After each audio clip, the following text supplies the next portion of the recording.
Welcome back, you beautiful people, to the 2024 El Predicto. I've been doing these since 2017, talking about what I expect to happen in the market moving forward. And we're going to jump into what I expected to happen last year and what actually did happen versus what I expect to happen next year. As always, hit that like button, subscribe to the channel, and share this with someone who you think might like this type of information.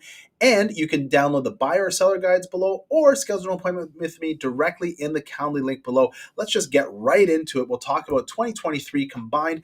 I predicted the maximum amount of inventory to be 4,000, the number of sales to be 16,000, and the price to go up by about 3%. The brokerages, both Remax and Royal LePage, two major brokerages who make predictions, expected 2 or 4% growth. The reality was the inventory hit a maximum number of 4,138. The number of sales was surprisingly low at just under 12,000, and the average price went down by 5.5%, leading up to what some people think is going to happen in 2024 is a bit of a rebound year. Now, 2023, we expected the inventory to be for residential maximum of 3,000, the sales to be about 12,000, and the average price to go up by 2. But the reality was the inventory, sales, and price, you can all see there, a little bit lower than expected. Inventory, of course, a little bit higher. The reason it's estimated is because halfway through the year, the real estate boards changed how they were putting out stats. And you can see with the prediction in 2024, it shows a little bit different than the prediction in 2023. That was on the residential side. If we look at the condo side, you can see the prediction inventory not to be more than 1,000, sales to be about 4,000, the price to go up by 4%.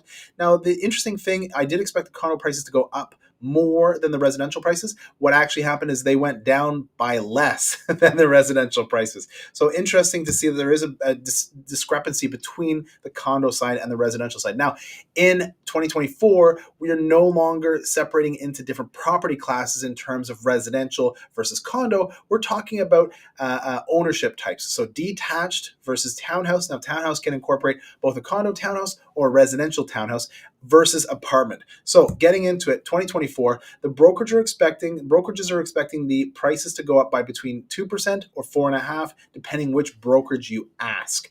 Inventory, I don't expect to be more than 2,500 on the detached houses side. I do believe sales would go up to about 7,000. Remember last year they were about 6,100, and the price to go up by about 3%.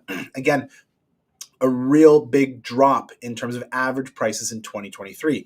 On the townhouse, this is definitely the most sought after segment. Okay, a lot of people are buying townhouses. I expect to see about 4,500 sales. The inventory not more than 1,500, and the price to go up on this segment specifically because there's going to be a bigger demand versus the amount of inventory. And then on the apartment side, I expect the apartments, as you can see here, to go up by about 2%. The inventory to be less than 1,000. It might even be lower than that. As you saw last year, was 640 something at its absolute peak. I don't think that we'll see more than 1,000 apartments at any given time. The sales 2,500, and again, you see the brokerage is expecting either a 2% or a 4%. So this is what I believe to happen in 2024. We're 1 month down. As of the time of recording, it's mid-February. It's almost Valentine's Day tomorrow. And we're seeing an absolute shift in the market. We're seeing multiple offer presentations that we hadn't seen in the past across most property types. So what this tells me is that we have turned a corner. People are believing that the interest rates will be coming down, and they're trying to beat the rate, because as the interest rates come down, the average prices will go up. So savvy buyers are acting now. If you or your family is considering buying, selling, or investing in real estate in 2024, please reach out. You can either do so by DM. You can call me directly. The phone number 1-888-REAL585. And until next time, keep it real, collective.